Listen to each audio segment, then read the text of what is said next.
few details, the corners of the mouth, so that you see exactly where the lines of the mouth change and so forth.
The lower lip, in this case, will be a tint of Cad Red Light.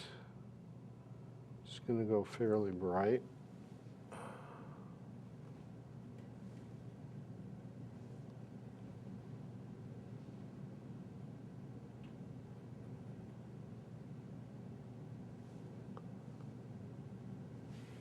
And I'm going to use some alizarin crimson so that it's not too hot.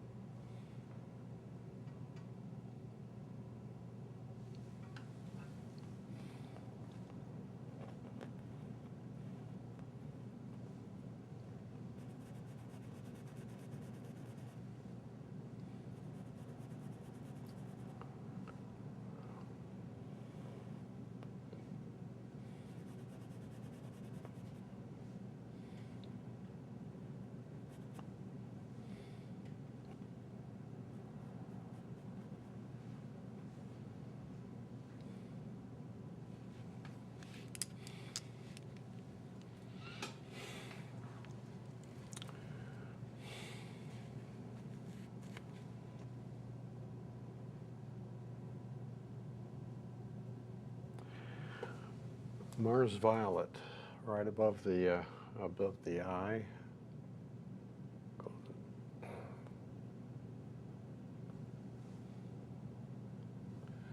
And I'm going to put some of that same color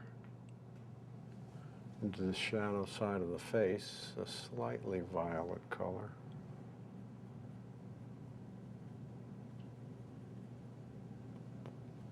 Mars Violet, of course, is a very earthy color. It's great for landscapes, as a matter of fact. And coming down the side of the cheek, I'm going to get a little bit warmer there. And it's almost a violet shadow. I'm going to use a little bit of alizarin crimson and a touch of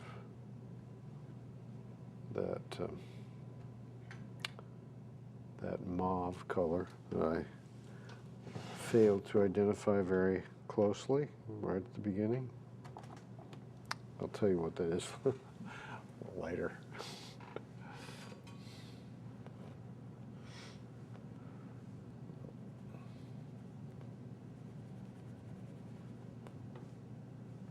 There it is, slightly violet and a cool red coming down the side of the face right there.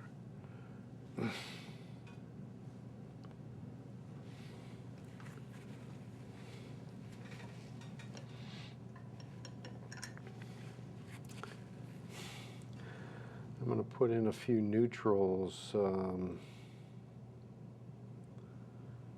going to go with cerulean blue here to neutralize this cad red light yellow ochre. What I'm going to do is to fill in this background with the basic color so I can work against that color. I think it's a great complementary color, and you'll notice that I'm putting in a slightly darker color than what is there in reality because it's easy to pull up the color later on, lighten on top of a darker color, especially with that cloth where you have these light reflected lights, which really, I really like that texture against the portrait. That's going to make a nice foil for the model. And then I'll put some color for the background on the right-hand side, probably something like a burnt sienna, maybe a little bit of, perhaps a little bit of that Mars violet for the right-hand side in the background.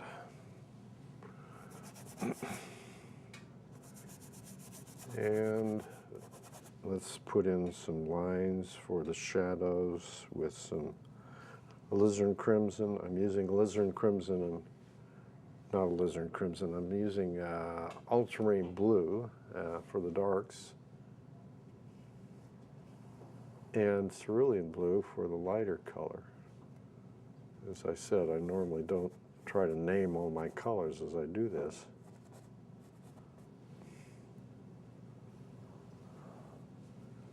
So we'll just establish some kind of pattern of the shadows in the background.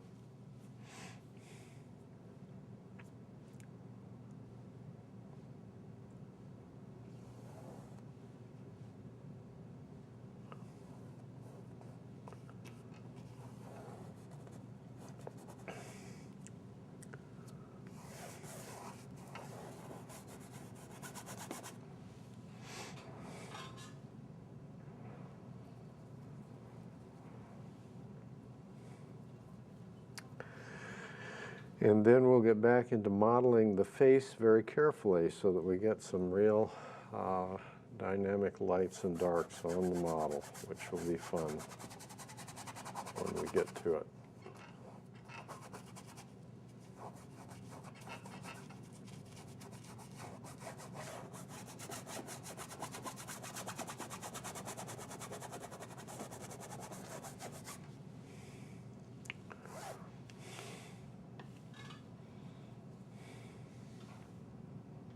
I'm just using a lot of turpentine, making a rather thin wash at the moment. This will be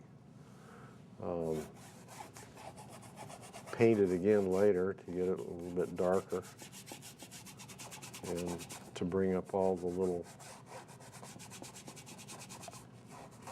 highlights in the cloth and that kind of stuff. We'll get to that later.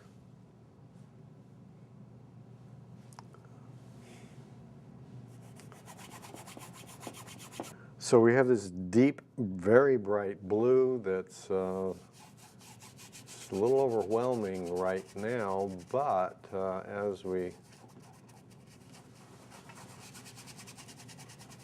paint it, of course, it will get more subdued, neutralized just a little bit as we tint and put in the lighter colors. It'll get lighter and less intense.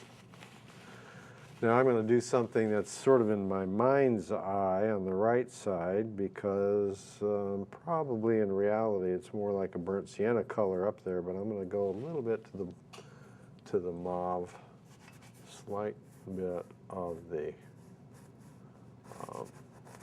I think I'm going to try first of all some Mars Violet, because it has a warmth to it that looks a lot like burnt sienna. It's kind of a reddish violet. So this is kind of dry, so I'll juice it up a little bit. And I don't really use medium. Lots of people use various mediums, but I had a couple of teachers who didn't use mediums. One was Richard Schmid. In his book, I took a workshop from Richard Schmid back in about '89. He didn't use any mediums because he felt like it diluted the paint too much.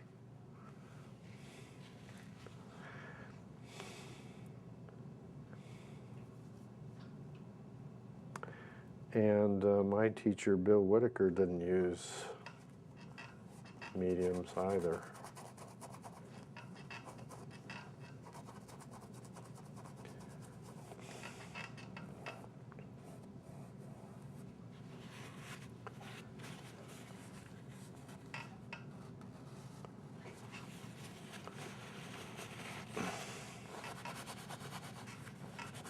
A little bit of a drip onto the shoulder there, but that's a flesh tone color actually, so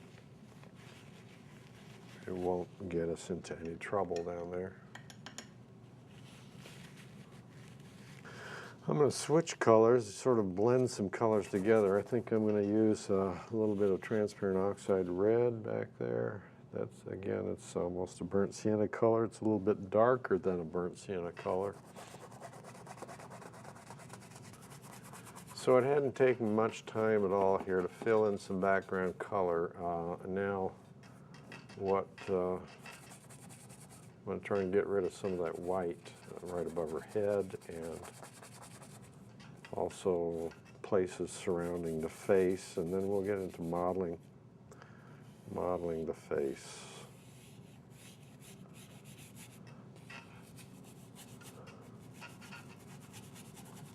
Now, some of you who are listening to this video will know that Caput Mortem and Mars Violet are essentially the same color. There are lots of colors that are so very close. For instance, Venetian red and Terra Rosa is slightly redder than Venetian red. And there's a color that I discovered that works very beautifully in flesh tones called Barn Red by Grumbacher. And that's probably a color that's here today and gone tomorrow. I don't know. I don't know if I'll ever be able to find it again, but it's a beautiful flesh tone color. So I've used that somewhat. But of course my major colors, yellow ochre, cad red light, and white for the light flesh tones. Okay, here we go. I'm going to concentrate on getting some of the contrast. I want to get really dark, as dark as I can around the eyes, because that's going to give a lot of power to the, if I can go as deep as I can on some of these values and then lighten in the flesh tones, it will give us a lot of value variation, which will make the whole portrait begin to project and come off the canvas a little bit. Now, I like to use as much color and contrast as I possibly can, because that really is the secret to, and modeling the form delicately, because that's the secret to making this thing work. As far as getting the values to work. So I'm actually going to use some black again, right there around the iris. I'm going to pull this in just a little closer. Now, I've moved my canvas, so that's probably a problem.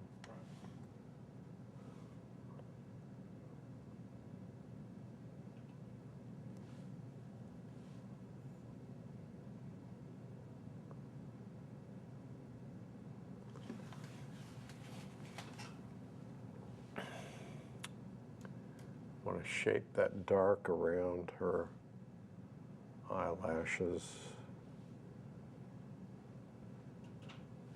And I really try to get it across to students that the values that surround the eye are the things that really make it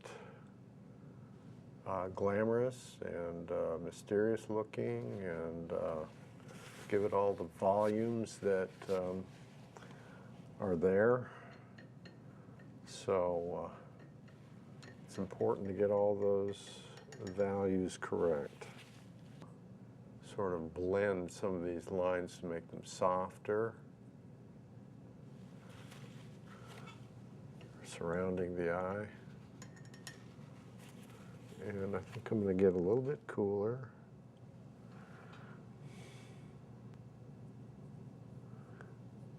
Now notice again here on my palette, what I'm doing is actually going across the color wheel to neutralize this blue that I'm using in the shadow. Almost a blue violet or a gray blue, if you will. It's actually a cadrid light and a cerulean and a little white. And I see some of that sort of gray blue, or even almost a violet color coming down. As a matter of fact, I'm going to throw in a touch of that permanent mauve right there, because I like that blue-violet color surrounding her eye.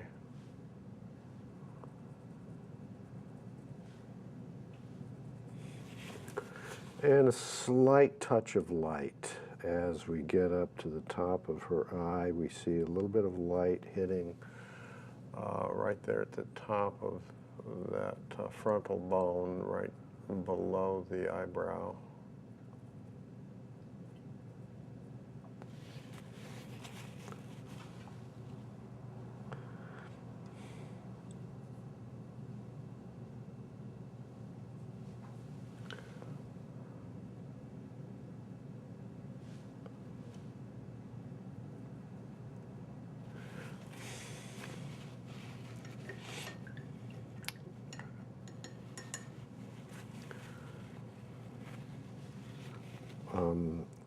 A cool color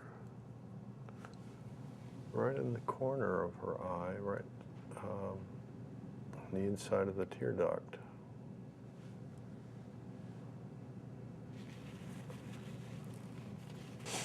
I'm going to go a little warmer inside the nose now.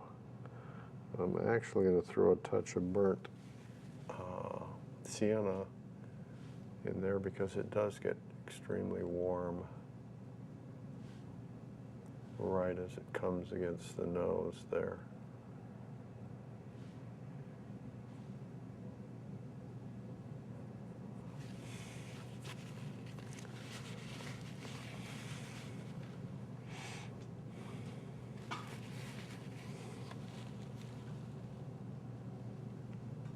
I'm trying to think what color I need for the inside corner of that tear duct. I want to go a little bit warm and red, not too red. So I used Venetian red there.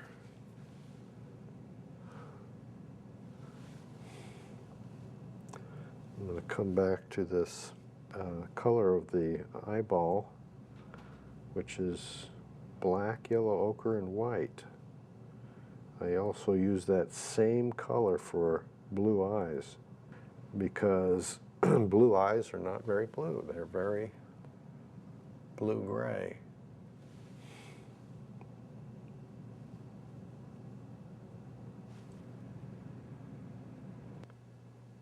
I want to go a little bit lighter on the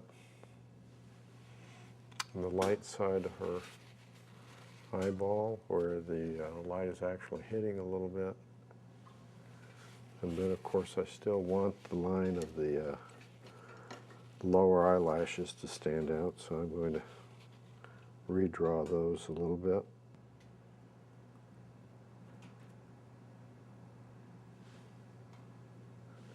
I don't have to go into a great deal of detail. I'm softening a lot of edges. But I'm about to put in a couple of highlights that I see on the model. I want you to turn just a touch this way, right there. Okay, I'm going to go a little brighter right above her eye. I see a little light on the eyelid that I want to catch, so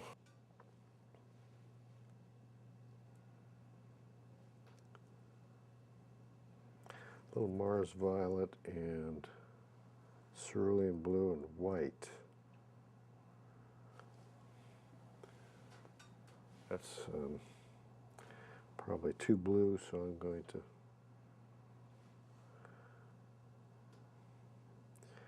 remix that color to a mauve-y gray. So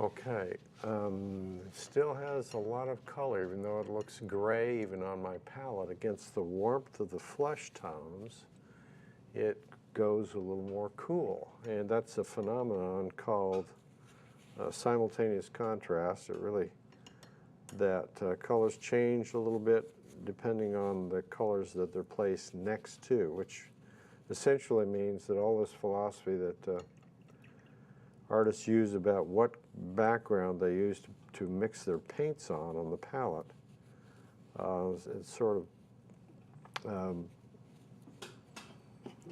makes that all go away, because it's really the color that surrounds it when you get up to the canvas that makes the difference. It's not the color of the background that you're painting, that you're actually trying to mix your colors against. You notice I use a white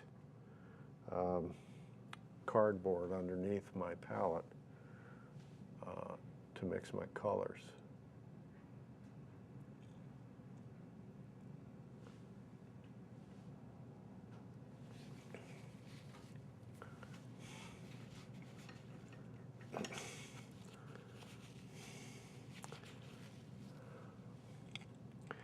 And I don't think it really is going to make a great deal of difference if you use a gray-green. I notice some artists will recommend this color or that for the board underneath your palette, so that it's exactly neutral to mix the colors against, but that's not really where it makes a difference. Now I'm going to get a really small brush and put in a little bit of a highlight. I'm going to just dip my brush in a solid white. And I see a reflected light at the bottom of her eye, right there at the juncture between the iris and the lid, if I can get that to come off my brush the right way.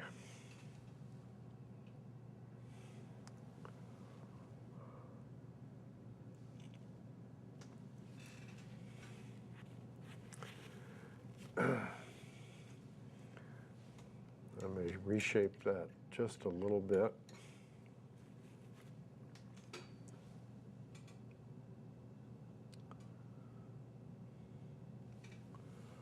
I get back into my black.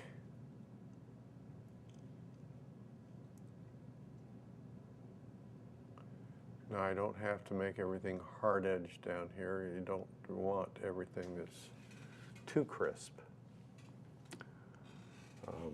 when you're painting this stuff. You want some softness and some blending of colors and edges together, so that you're not getting things too hard-edged.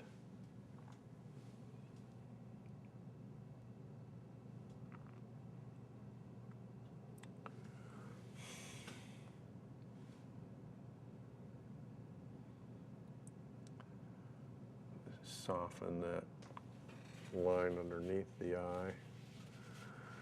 Now I'm going to put in, I'm using a small brush again, one of those small rounds.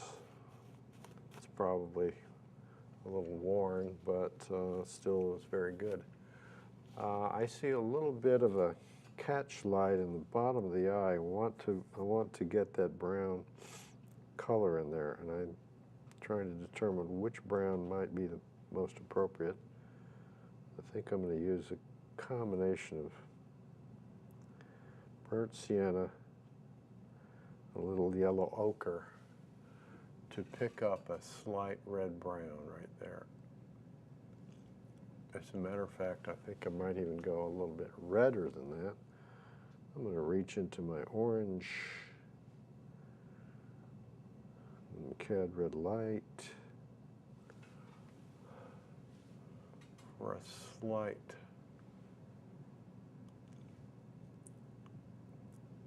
bit of red in the corner of the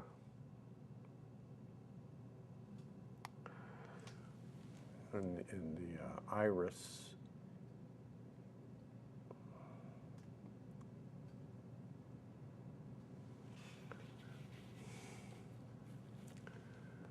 Now, I actually used a CAD red light there because it looked fairly intense to me. And I see not a reflected light from my major light, but there's another reflected light that I want to put in simply because I think it adds a little bit of life to the eye. So I'm going to put in this secondary highlight in the background in her eye. And it's not going to be a white, it's going to be a gray. It's going to be a sort of a muted highlight. I'm going to make it a little bit lighter than that. So it's a gray blue that I'm putting in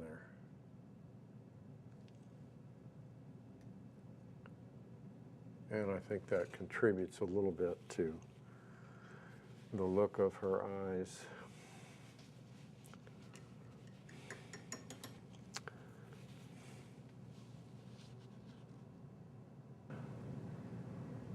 Contrasts, I like contrasts, so I might even throw just a touch. I use burnt umber, but I'm going to actually throw in a touch of black because it goes deeper, and black, of course, can be used if it's appropriate.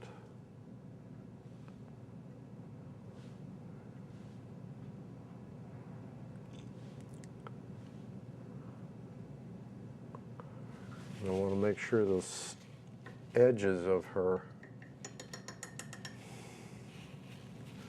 brow are very soft.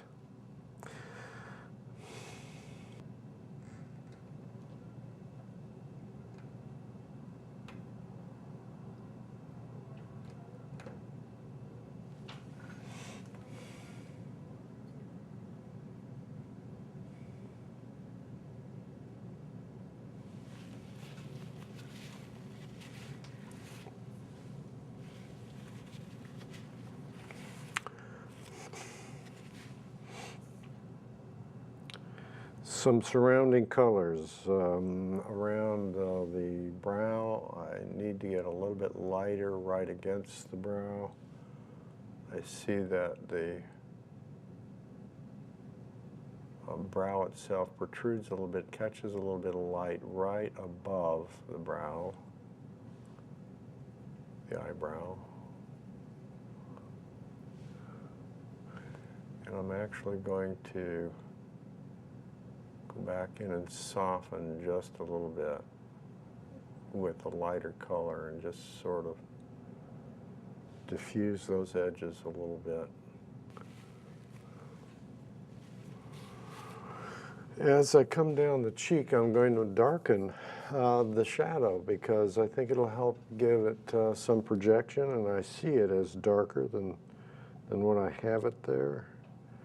And I think I'm going to use a little bit of yellow ochre, not, see, I'm going to use alizarin crimson and a little bit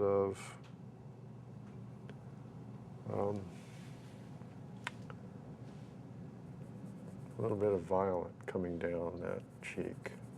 It'll give me a red-violet color right there on the edge of the cheek. And I'm going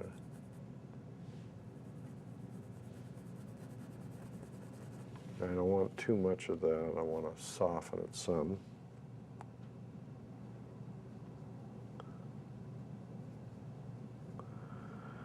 Neutralize it a little bit.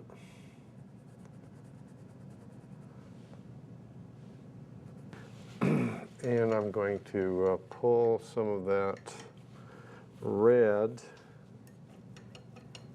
in the light, the cheeks. I'm going to make them a little bit redder than they are, or than that I have them on the canvas right now.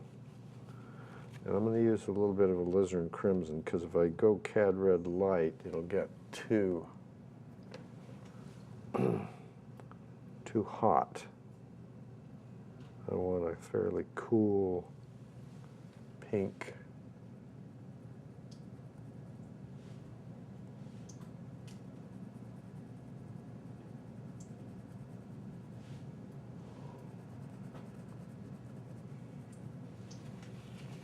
Now I'm mixing that with a little bit of flesh tone and blending that in.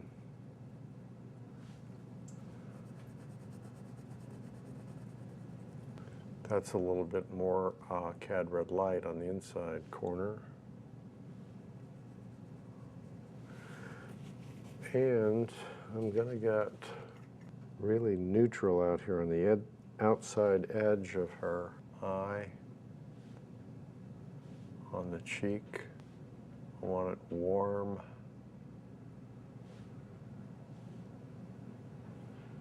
Somewhat neutral. It could almost go on a little bit more to the yellow ochre. I'm going to make it a little bit lighter with cad red light, yellow ochre, and white.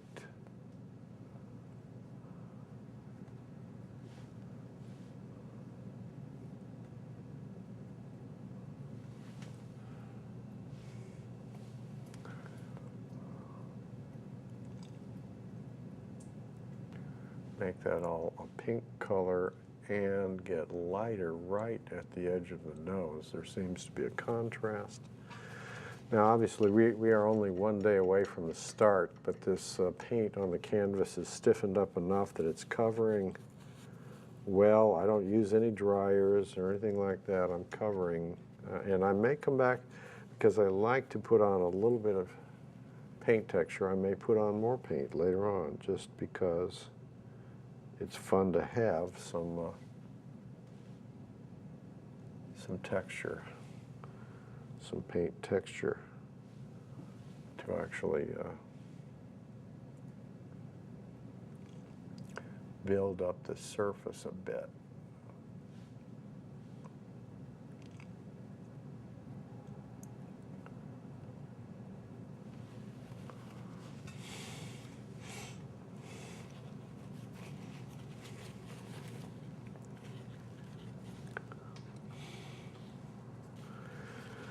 Now you're watching, I'm sure, my brush handling as I blend. I'm just wiggling my brush a lot to bring those colors together. But generally speaking, when you blend, you flow with the colors. If you're bringing two colors together, if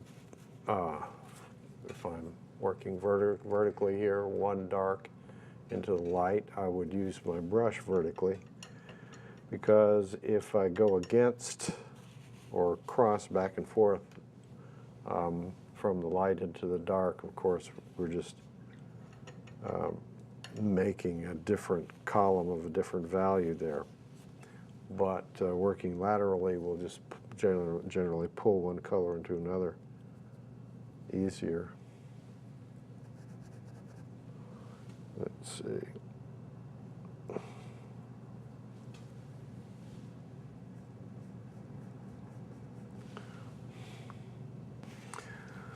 I'm going to get darker on the hair.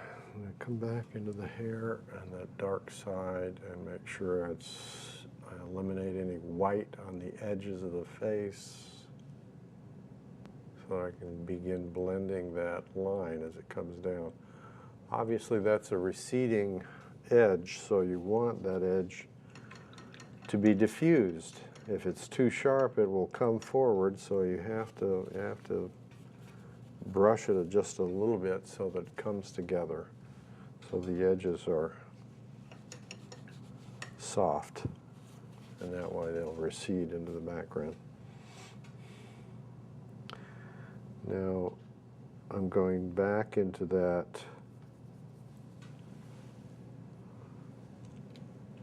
reflected light